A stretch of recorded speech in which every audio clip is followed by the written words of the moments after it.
où elle n'avait pas beaucoup de terre. Elle leva aussitôt parce qu'elle ne trouva pas un sol profond.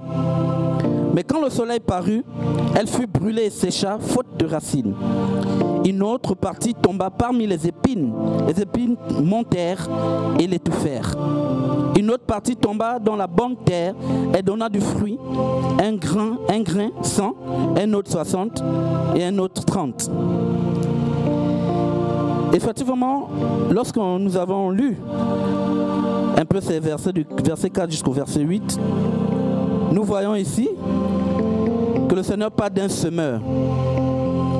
Le semeur vient semer quoi? En principe, il vient semer nos cœurs. Le semeur, c'est qui?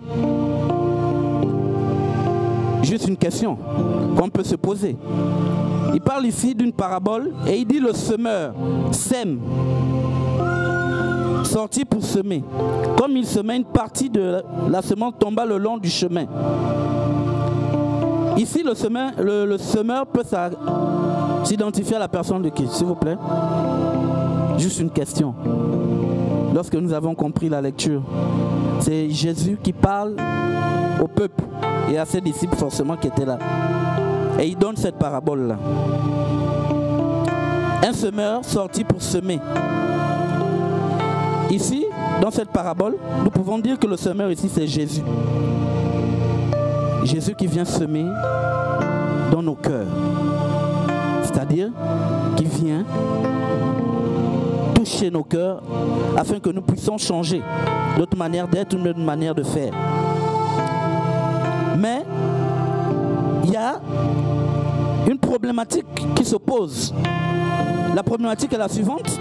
Il y a une catégorie de personnes bien définie et le Seigneur le dit. Une partie tomba dans les endroits pierreux.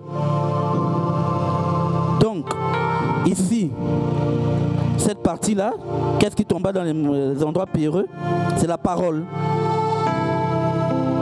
Le Seigneur nous rappelle ici, nous dit que cette partie-là tomba dans les endroits pierreux. Donc, dans les cœurs durs, nous pouvons assimiler ces endroits pierreux-là comme nos cœurs. Parfois, le Seigneur nous parle à travers ses enseignements, à travers les prédications et autres. Mais malheureusement, nos cœurs sont durs. Ça, c'est la première catégorie de personnes. Les cœurs sont durs. La parole n'arrive pas parce que les cœurs sont durs. C'est ce que le Seigneur nous rappelle ici. Où elle n'avait pas beaucoup de terre, elle leva aussitôt parce qu'elle ne trouva pas un sol profond.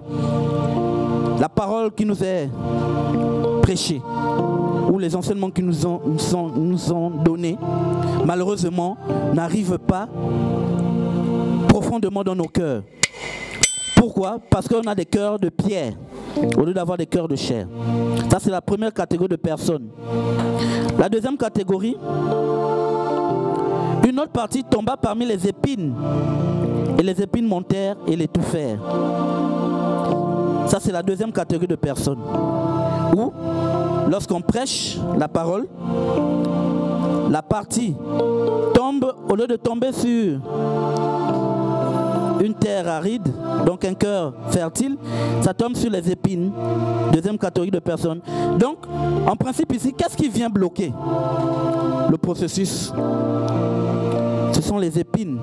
Et les épines ici peuvent représenter notre pensée. Notre pensée. Nos pensées.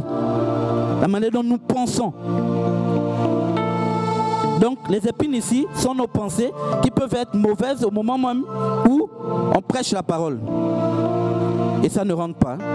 Je peux être préoccupé, mes pensées, au lieu que mon esprit soit là, j'ai la tête ailleurs. Je pense par exemple au plat que j'ai déjà laissé à la maison, ce que je veux manger.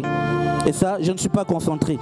Et la terre n'est pas assez fertile. La terre, c'est nous, comme je disais. Et une troisième catégorie, c'est une catégorie de personnes où la parole tombe dans la bonne terre, donc sur les bonnes personnes. La question est de savoir quelle est la bonne personne. La bonne personne, tout simplement, c'est cette personne-là qui met la parole en pratique, qui la met en pratique. C'est-à-dire, c'est le genre de personne qui écoute la parole et et aussitôt met cette parole-là, comme Jacques le dit, en pratique. Et le Seigneur ne s'arrête pas là. Il dit que cette parole s'émet en la personne donne du fruit. Ça veut dire que la personne n'est pas seulement restée sur le stade d'écouter, mais la personne, comme je disais tantôt, a mis cette parole-là en pratique. Elle a mis cette parole en pratique, bien aimé. Et c'est là où le Seigneur dit, un grain donne 100, un autre 60, un autre 30. Et il termine en disant que celui qui a des oreilles pour entendre, entende. Bien aimé, il n'est pas souvent facile de comprendre les paraboles de Jésus, là où il voulait en venir. Et le jeudi dernier, vous avez vu avec le docteur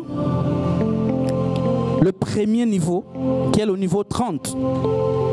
Donc ici, le docteur voulait en fait ici faire une progression chronologique des différents niveaux de la croissance spirituelle. Le niveau 30, le niveau 60, le niveau 100. Et lorsque vous lisez Matthieu, lorsqu'on lit, on a l'impression que le Seigneur a inversé. Il a commencé par le niveau 100, ensuite le niveau 60 et enfin le niveau 30. L'objectif ici, comme je disais... Oh, excusez-moi. Aïe, aïe, aïe.